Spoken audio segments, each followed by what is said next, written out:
Hello and welcome to the latest episode of the Argus Fertilizer Matters podcast. My name's Julia Campbell and I'm the editor of Argus's Global Potash Report based in London. Today I'm joined by Huijun Yao, Argus's Asia Fertilizer editor based in Singapore. And we're going to be talking about the growth in MOP supply from Laos and sharing our experience from our recent mine visit in that country. Welcome to the show, Huijun. Hello, thanks for having me on the show, Julia. So just to provide a bit of background, Laos is emerging as a major MOP supplier in Southeast Asia. Supply from this country has increased quite sharply since 2021 and exports are now over 1 million tonnes per year. So it's no surprise that they've been increasing their market share, particularly in Southeast Asia.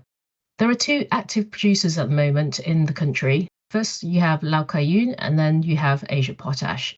Together, they have a combined capacity of 3 million tonnes per year. But both companies have expansion plans, which we should see over 10 million tonnes per year of new MOP supply coming to the market. And most of this will come from Asia Potash.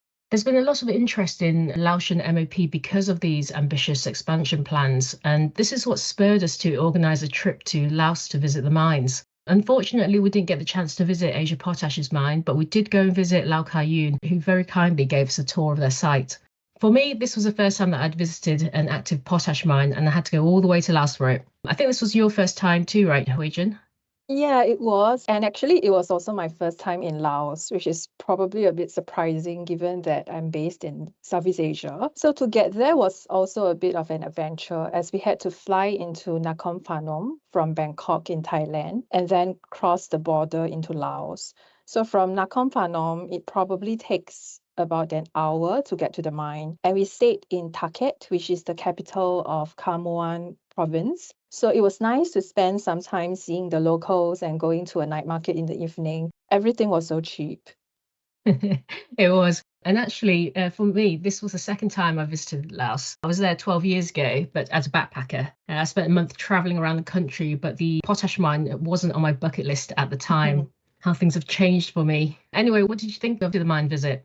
I think it was great. It really brought into perspective how much work is required to get a potash project up and running. So Laos Kaiyuan was very open with us and showed us all aspects of the processing facility, from the ore coming out of the mine to the finished product. We also saw the sodium bromide processing facility, which is a byproduct from their potash production.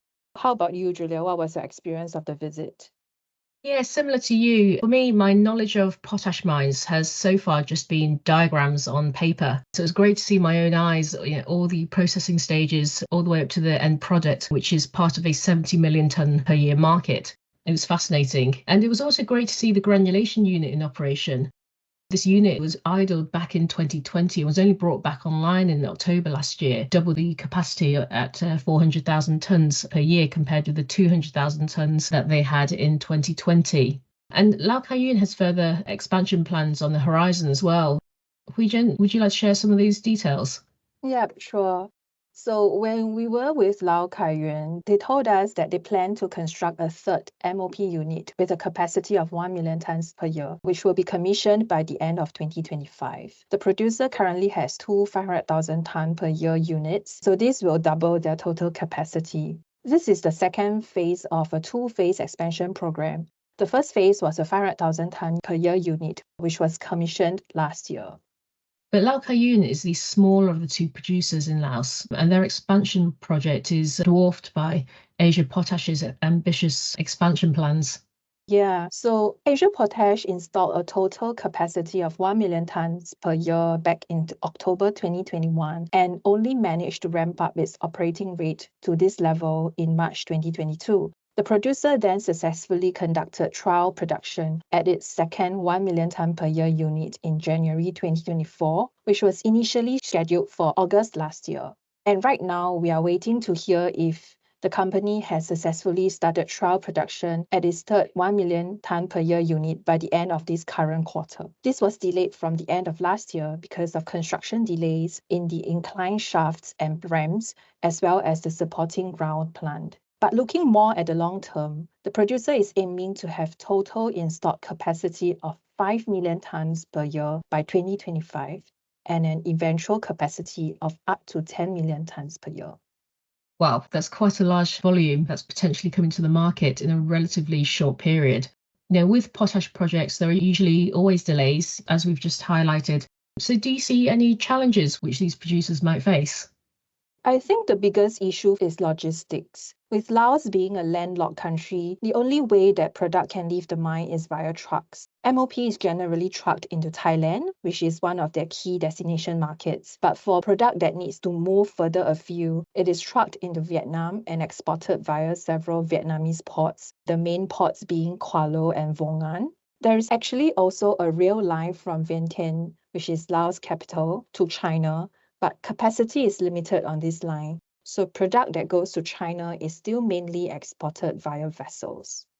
I think a lot of product moves to China, right? Both Asia Potash and Kaiyuan are Chinese companies, and therefore these capacity expansions are backed by Chinese investment. So it makes sense that a large chunk of the output goes to China, which is a major consumer of potash. And also, given Laos's proximity to China, it also makes sense.